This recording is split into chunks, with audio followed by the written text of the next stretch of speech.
how do you know what's happening in your world? The amount of information just a click away may be limitless, but the time and energy we have to absorb and evaluate it is not. All the information in the world won't be very useful unless you know how to read the news. To your grandparents, parents, or even older siblings, this idea would have sounded strange. Only a few decades ago, news was broad-based. Your choices were limited to a couple of general interest magazines and newspapers of record, and 3 or 4 TV networks, where trusted newscasters delivered the day's news at the same reliable time every evening.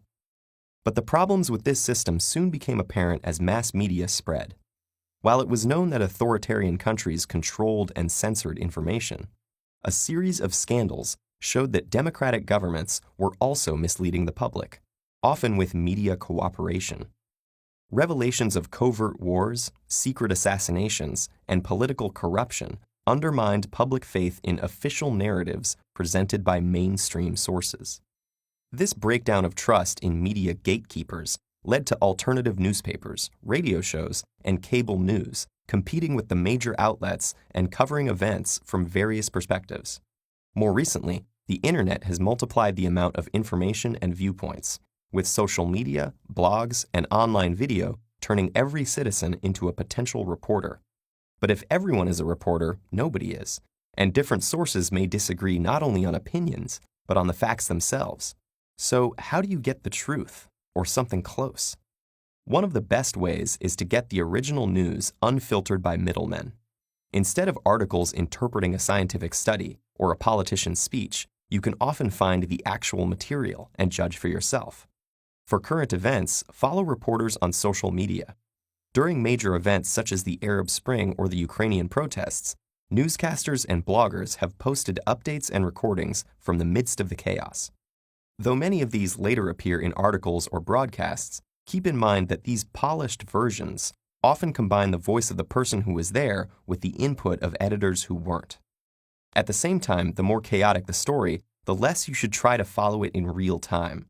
In events like terrorist attacks and natural disasters, today's media attempts continuous coverage, even when no reliable new information is available, sometimes leading to incorrect information or false accusations of innocent people.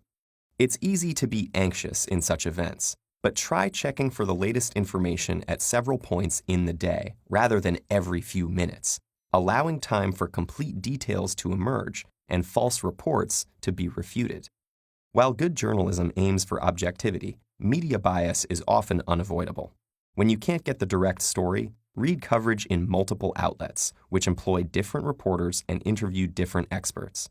Tuning into various sources and noting the differences lets you put the pieces together for a more complete picture. It's also crucial to separate fact from opinion. Words like think, likely, or probably mean that the outlet is being careful, or worse, taking a guess. And watch out for reports that rely on anonymous sources. These could be people who have little connection to the story, or have an interest in influencing coverage, their anonymity making them unaccountable for the information they provide. Finally, and most importantly, try to verify news before spreading it. While social media has enabled the truth to reach us faster, it's also allowed rumors to spread before they can be verified, and falsehoods to survive long after they've been refuted.